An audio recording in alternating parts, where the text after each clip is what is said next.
Shaz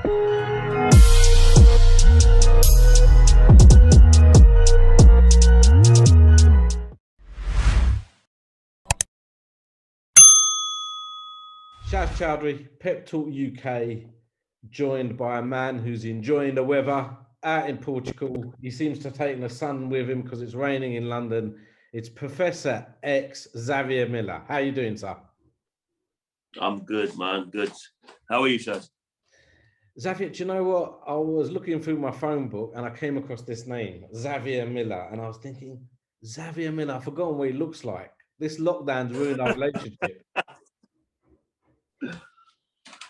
Yeah, no, that's not true. No one can forget me. No one can.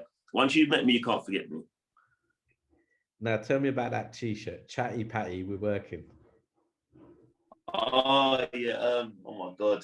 Even if I'm just going shopping, everyone keeps stopping me saying, oh, yeah, where'd you get that T-shirt from? But listen, it's just a bit of fun. I'm an action guy. I like just getting in the gym and working. I don't really like talking too much about what everyone else is doing. And unfortunately, a lot of people do like doing that. So I call them a chatty patty. They like talking about you. And then when they see you, they act different. So this is for those people. They know who they are anyway. You are now an established coach, which makes me feel good because I've seen the journey. I've seen where you started off, how you've progressed. You're training Dillian White. You've got a great young stable of boxers around you, but we'll work our way through them, starting with a heavyweight landscape. We know Wilder Fury is happening now. Yeah. We know Takam and Joe Joyce are fighting, which means Usyk and AJ is probably a done deal. Where does that leave our friend Dillian White? Not in a great place, considering we want to win a world title. That's our goal. That's our aim. Put ourselves back in position with a fantastic performance against Povetkin, and it should be next. But listen, this is boxing. I've been in boxing for a long, long time. There's fighters, way before the fighters that are around now that have had to go through this whole process. Unfortunately, some of them never actually got a chance to get a shot at a world title. But we're doing everything possible to make sure we maintain our position and we just keep fighting good competition. And you know what? Our chance will come. And when it comes, we're going to grab it. We're going to take it. Dillian's been very respectful of Povetkin, who retired this week. Shout out to Dillian, who can be a beast on social media. He can cuss, man, but he was very respectful of Povetkin. Entertain me, come on this journey with me. Wilder was going to fight Fury, part 1, part 2, part 3. The winner of that was going to fight Dillian White. Dillian obviously had an upset with Povetkin. He's now gone and avenged that loss. Leaving aside all the AJ Fury talk that we've had for the last year, does that leave Dillian in prime position still to fight the winner of Fury Wilder for the WBC? Yeah, definitely. I don't see why not. I mean, no one to me is more deserving of a world title shot. No one. There's nothing more that he can do. His CV is one of the best in boxing. His resume is one of the best in boxing, particularly for a fighter who hasn't fought for a world title yet. I know you only like talking about your fighters. Dillian White is your fighter. Fury Wilder, seeing that we're looking at that angle there, who would be the preferred opponent for Dillian or for you as a trainer? I like both. Both great fights. I mean, when you actually fight for a world title, you want to fight the best guys for it, and then you feel like you're a real champion. So any of those guys to me, would be a great fight. I like both. I like both stars for Dillian. Dillian is he brings something a little bit different to the table. He throws punches from different angles, works the body well. He's got good straight punches. Obviously bent arm shots are on point. He's always had that good left hook. You know, we've been developing his right hand, which is the shot he hurt Povetkin with, which was really effective in the first fight as well. So his right hand is coming along. Actually, I've always said his right hand is, to me, is the punch really. So I'm just trying to make him a more complete fighter, and you know, he's working really hard. You know, working really hard to do that. So any of those guys, I favour Dillian against any of them. I love that fight. I love either of those fights. At the presser, remarkably, Fury, Wilder didn't have anything to say. But then I thought, yeah, now he's going to clap back and attack Tyson Fury. But no, he goes and starts attacking Dillian White. How's the big man taken it? Dillian's the wrong person to come at Nick, you know, with that kind of talk, because Dillian's always ready. You know him. He doesn't mind that kind of confrontation. You know, Dillian's built for that. So, you know, Wilder's coming after the wrong one. But listen, this is boxing. I mean, something else to talk about, isn't it? See, Xavier, I see you getting in the ring. I see you doing a bit of sparring. But do you know what? This is the heavyweight division. I do worry about you. If these big mans clash somewhere along the line and you're in the middle of it, bruv, what are you going to do? It's ducking season. You don't want to get Defend my guy. Heavyweights. Defend my guy, always. Defend my guy, always. Always. I've always been that way. I've never been a runner. I'm always right there. You know, anyone who knows me, they know how I am. I don't do a lot of talking. But when it's time, I'm always ready. One second, Shaz.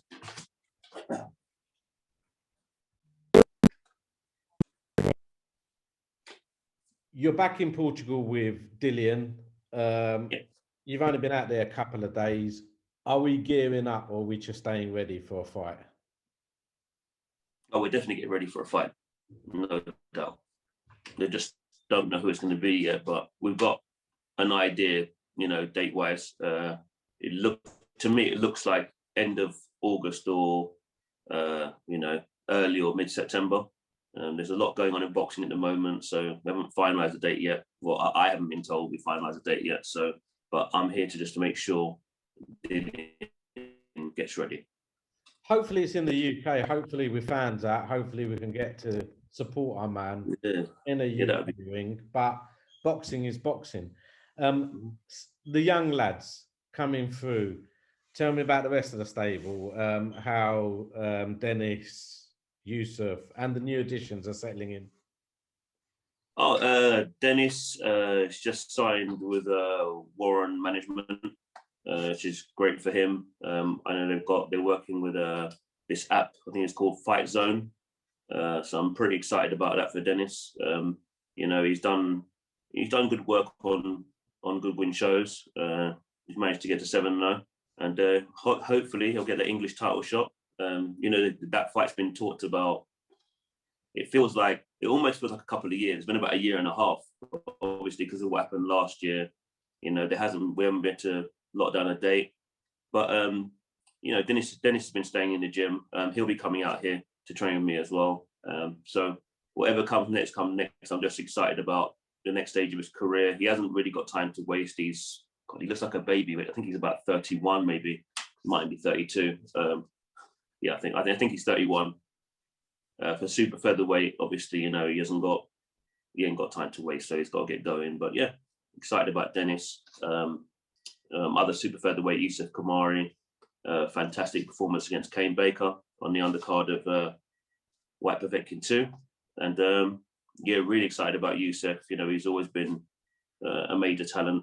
You know, he's been around my gym for about 9 to 10 years. Done some good work in the amateurs with him as well. So, you know, I want him to get either a British title shot or just keep developing, you know, in exciting fights. He knows the kind of fights that he wants. He wants to be a fan-friendly fighter. He doesn't want guys that are going to run around the ring and, you know, mess around. He wants a real fight. And the feedback from his win over Baker has been fantastic. It's nearly 100,000 views, I think, on YouTube, on Sky. So honestly, I'm just really, really pleased that he got his opportunity. And now, you know, you've seen him from his debut. We all know how good he is. And for everyone to actually get to see, you know, what all the fuss has been about, because he's been one of the best small ball boxers for the last 3 years, 4 years. You know, I'm really happy for him. But he'll be out soon. He'll be out soon. K Prosper, didn't quite go for him that night. He fought a live opponent. He fought a referee. It was a tough day at the office for him. Yeah, it really was. You know, I think I met Kay maybe in 2018. Steve Goodwin sent him to me, and you know, he'd come off a loss to Rakeem Noble at Southern Area level, and you know, we managed to win an English title. We managed to defend it. You know, his career was just going up. You know, it was we were doing all the right things. We were waiting for that British title shot against either Rakeem Ennis-Brown or can't remember the other guy's name. Waiting for about a good year and a half. It never happened, and then this phone call just came from out of the blue. You know, to fight Sandor Martin in Barcelona. A bit of a crisis at the time because the original date we had for Dillian's fight against Povetkin, the rematch, would have clashed. It would have been difficult. I think Kay would have been fighting on Friday and Dillian's fighting on Saturday.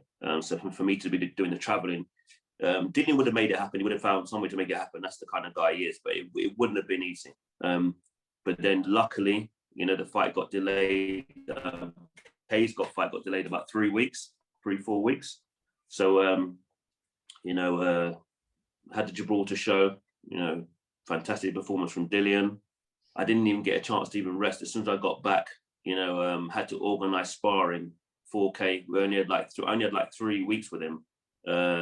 You know, it's not ideal when you're going to be stepping up just under world level, you know, European level. You know, there's English title, you know, you're English, British, Commonwealth, you're jumping about a good 2-3 levels to go straight in with this guy who's like, I think he was WBC number 7. I think it was ranked that high. Southpaw, you know, really classy. But Kay sparred well. You know, he kept his side of the deal. I said to him, when I get back home, just make sure you're fit. You know, you'll be your first 12 rounder, and he did that. And but it wasn't an ideal training camp for him. To be fair to Kay, you know, you want to be with your trainer, and it wasn't really anybody's fault. You know, the plan was to fly him out to Portugal, but then, you know, Portugal went into red zone, so I couldn't fly him out, and obviously I couldn't go home because I wanted to come back. But we worked it out, you know, and obviously on the night it was really difficult. I mean, the plan was, you know, if we can't box this guy, you know, Kay tried everything. He tried to box orthodox, tried to box southpaw. The guy had an answer for everything. And then, you know, we wanted to try and get physical and, you know, turn it into a fight. Every time we did that, the referee taking points for actually landing blows on the target area. And then the ref turned to me and said, you know, well, one more time, I'm going to kick you guys out. I was like, it was so frustrating because I wanted to tell Kay, be really aggressive. And then I couldn't because I didn't want Kay to get disqualified. You know, it was a really awkward situation.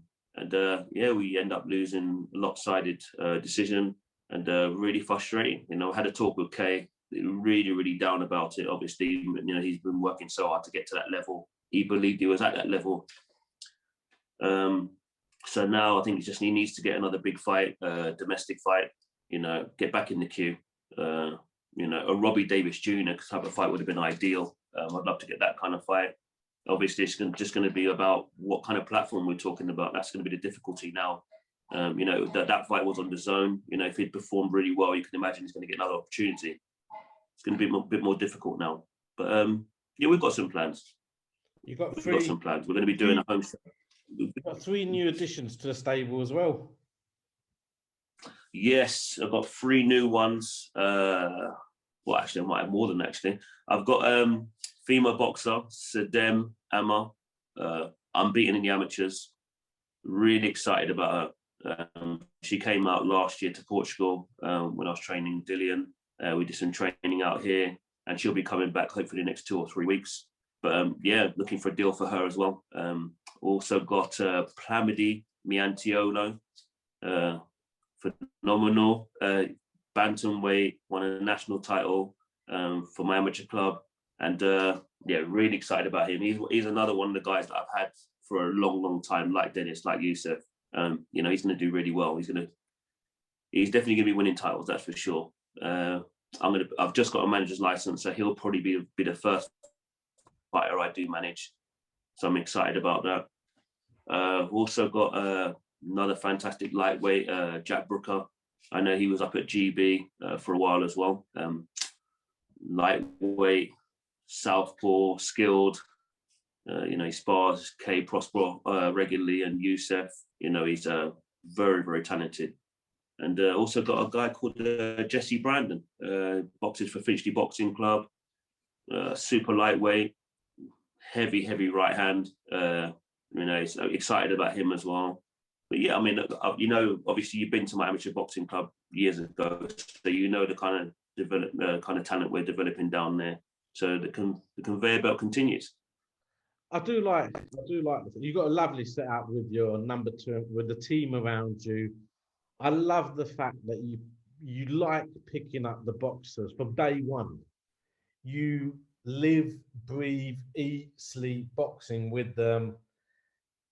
And you're not just picking them up once they've hit title level, you're picking them up day one. You're doing the ticket selling with them, the promoting them, the getting them up and running. You're not just your average coach, meet me at 10 o'clock in the gym, let's do your drills. You cover every aspect of the boxer's life. Right, yeah, I try. I mean, that's, to me, like, a coach should be respected for what they build. I mean, just because you're associated with a well-known boxer, it doesn't make you a great coach. To me, sometimes coaches just get thrust into the limelight, and you have to ask the questions. You know, what did they actually do? You know, beforehand. You know, no one can question what I've done. I gave the amateurs years of my time. You know, and some of those guys from the amateurs have turned pro with me. To me, that's building. You know, that's where a coach should get respect. And yeah, that's the part that I'm proud of, is that me and Nick have actually taken the time to build guys. And yeah, that means everything to me. And Xavier, because I've known you for so many years now, I've seen you almost, what's the right word? I've seen you serve your apprenticeship. I've seen you working with other boxers, spending time, working your apprenticeship to get yourself to where you are today. Yeah, and that's what I want, you know, everybody to see.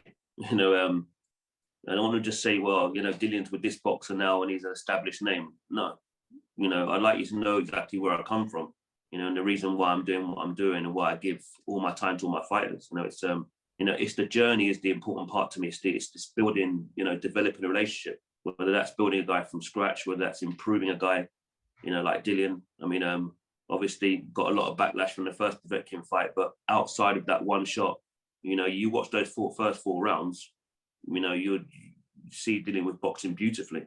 You know, his jab was on point, his right hand was good, you know, the body work was good. You know, a lot of these things that he's always done, but, you know, I just wanted it to be clean, you know, and he was really good the first fight. It was just a shock what happened.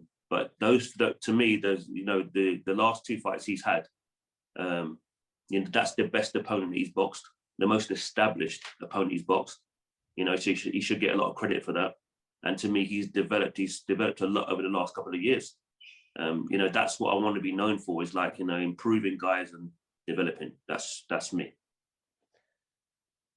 As always at Pep Talk, we love having you on. We love having a natter with you. We love you giving us the time that you always give us.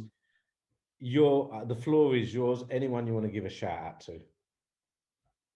A shout out to you. You know, I've got my XP branding now. That's because of you. When you came to my gym and said, yeah, Xavier, you know, you're one of the you've got the X-Men here. You're Charles Xavier. So it's X Xavier and the piece for Professor. So shout out to you for that. I would have never given myself that name, and I just can't do stuff like that. But, you know, I'm grateful for that. My sponsors are just, you know, you can tell a million people what it is you're going to do. They don't have to believe you. The sponsors that I've got, I told them from day one, You know, they came to my gym. I said, this is where I'm going to end up. I said, I will develop fighters and I'll end up with well-known established fighters. You know, they backed me from the beginning, you know, before anybody even knew who I was. So big shout out to Tiger Bay, you know, that's P, Mubza and Sunit, you know, respect to them. Bravos, my boxing glove company, again, he's been there from the beginning. Shout out to KMT, you know, Kevin from KMT always helps out, he helps out every fighter that I've got, you know, especially the guys from ground level who have to sell tickets at the beginning. He'll buy like 10 tickets off them just to help them out. You know, he'll pay for their strength and conditioning. You know, he's always been there. You know, he's a great guy. Same with Tiger Bay. So shout out to KMT and everyone else that's associated with IQ Boxing. Obviously, the other head coach Nick. You know, I can't be here and do what I do full time without his support, because we both had a conversation nearly 10 years ago, and one of us had to leave work for us to make this dream come true. And you know, we both made the sacrifices, and we're here now. So shout out to Nick as well. Well, I hope you both enjoy the fruits of your labour. One of the nicest guys in boxing. I wish you, Dillian, and the rest of the stable every success. Hopefully you have a busy year, what's left of it. And it'll be good to see you back on these shores, and hopefully we'll sit down and have a natter after an event. No doubt, no doubt. Also look out for Yasser Algena, you know, 5-0. Looking for a big, one more fight to go a fight, and then I'm going to step him up straight. He's very talented. So yeah, I've got a really good stable. Just very appreciative of what's going on at the moment. Now, I'm conscious of the fact that you've got a date with Dillian straight after this. Your bag's ready, I can see it. So I'm going to let you know. As always, thank you for your time, Zav. You're welcome, man. Take care. See you soon.